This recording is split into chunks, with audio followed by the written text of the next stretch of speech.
विद्यार्थ्यांनो, भारतीय राज्यव्यवस्थेच्या वर्गात आपल्या सर्वांचे स्वागत आहे। आज आपण आपल्या संविधानाच्या त्या मूलभूत रचनेचे विश्लेषण करणार आहोत ज्यावर संपूर्ण शासनव्यवस्था अवलंबून आहे, संसदीय प्रणाली। यूपीएससीच्या दृष्टिकोनातून हा विषय केवळ एक प्रकरण नसून कार्यपालिका आणि विधिमंडळ यांच्यातील संबंधांचा पाया आहे। चला सुरुवात करूया। आजच्या वर्गाच्या शेवटापर्यंत तुम्हाला 3 महत्त्वाच्या प्रश्नांची उत्तरे देण्यास सक्षम व्हावे लागेल। पहिला, जगातील अनेक संविधानांचा अभ्यास करूनही संविधान सभेने अमेरिकन राष्ट्राध्यक्षीय प्रणाली नाकारून ब्रिटिश संसदीय प्रणाली का स्वीकारली? दुसरा, या प्रणालीची अशी कोणती वैशिष्ट्ये आहेत जी ती योग्य रीतीने चालवतात? आणि तिसरा, आपण संवैधानिक तरतुदींचा, विशेषतः कलम 74 आणि कलम 75 चा सखोल अभ्यास करू, जे या प्रणालीचे अपरिहार्य स्तंभ आहेत। तर नोट्स तयार ठेवा, कारण आज आपण सिद्धांतापासून थेट संवैधानिक अनुच्छेदांमध्ये प्रवेश करणार आहोत। डिजिटल बोर्डकडे लक्ष द्या। जेव्हा आपले संविधान निर्माते बसले होते तेव्हा त्यांच्यासमोर 2 परिपक्व आदर्श होते। एक होता अमेरिकन राष्ट्राध्यक्षीय आदर्श, जिथे शक्तींचे पृथक्करण, सेपरेशन ऑफ पॉवर्स आणि निश्चित कार्यकाळ, फिक्स्ड टेन्योर असतो। दुसरा होता ब्रिटिश संसदीय आदर्श, जिथे शक्तींचे मिश्रण, फ्युजन ऑफ पॉवर्स असते। डॉक्टर बाबासाहेब आंबेडकर यांनी संविधान सभेत स्पष्टपणे सांगितले होते, आणि हे वाक्य यूपीएससीसाठी अत्यंत महत्त्वाचे आहे, आम्ही संसदीय प्रणाली निवडली कारण आम्हाला अशी कार्यपालिका हवी होती जी विधिमंडळासमोर जबाबदार असेल। अमेरिकन प्रणालीत राष्ट्राध्यक्ष थेट जनतेद्वारे निवडले जातात आणि ते काँग्रेससमोर जबाबदार नसतात। परंतु भारतासारख्या विविधतेने समृद्ध आणि बहुलतावादी देशात डॉक्टर आंबेडकर यांना असे वाटले की जबाबदारी, अकाउंटेबिलिटी ही स्थैर्यापेक्षा स्टेबिलिटी अधिक महत्त्वाची आहे। म्हणूनच आपण संसदीय प्रणाली स्वीकारली। आता आपण या प्रणालीची 5 ओळख कशी आहेत ते पाहूया। ही नीट लिहून घ्या। पहिले, दुहेरी कार्यपालिका, ड्युअल एक्झिक्युटिव्ह, म्हणजे एक नाममात्र प्रमुख, नॉमिनल हेड, राष्ट्रपती, आणि एक वास्तविक प्रमुख, रिअल हेड, पंतप्रधान। राष्ट्रपती हे राष्ट्राचे प्रमुख आहेत, परंतु शासनाची सूत्रे पंतप्रधानांच्या हातात असतात। दुसरे, सामूहिक जबाबदारी, कलेक्टिव्ह रिस्पॉन्सिबिलिटी, हे सर्वात महत्त्वाचे आहे। कलम 75(3) नुसार मंत्रिपरिषद सामूहिकरित्या लोकसभेसमोर जबाबदार असते।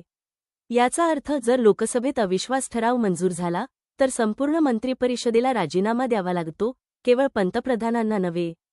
तिसरे, कनिष्ठ सभागृहाचे विघटन, डिसोल्यूशन ऑफ लोअर हाऊस, राष्ट्रपती पंतप्रधानांच्या सल्ल्यानुसार लोकसभा विसर्जित करू शकतात। ही लवचिकता राष्ट्राध्यक्षीय प्रणालीत नसते, जिथे कार्यकाळ निश्चित असतो। चौथे, मंत्र्याचे सभासदत्व अनिवार्य, कोणतीही व्यक्ती 6 महिन्यांपेक्षा अधिक काळ मंत्री राहू शकत नाही, जोपर्यंत ती संसदेची सभासद नसते।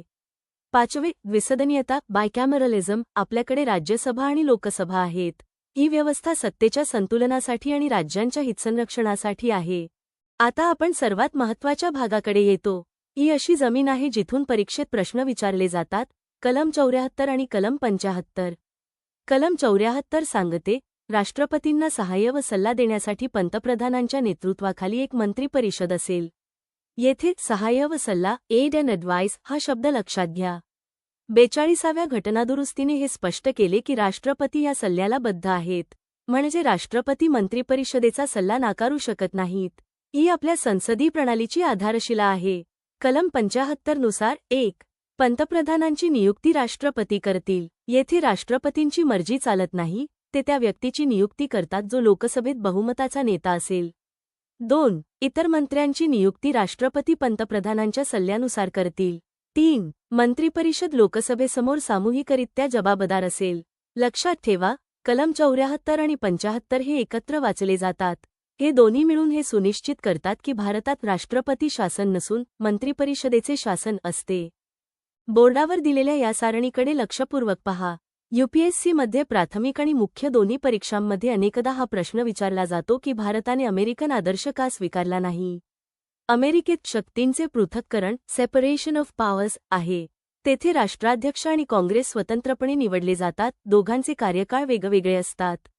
जर विधिमंडळ आणि कार्यपालिका यांच्यात संघर्ष झाला तर गतिरोध, डेडलॉक, निर्माण होतो।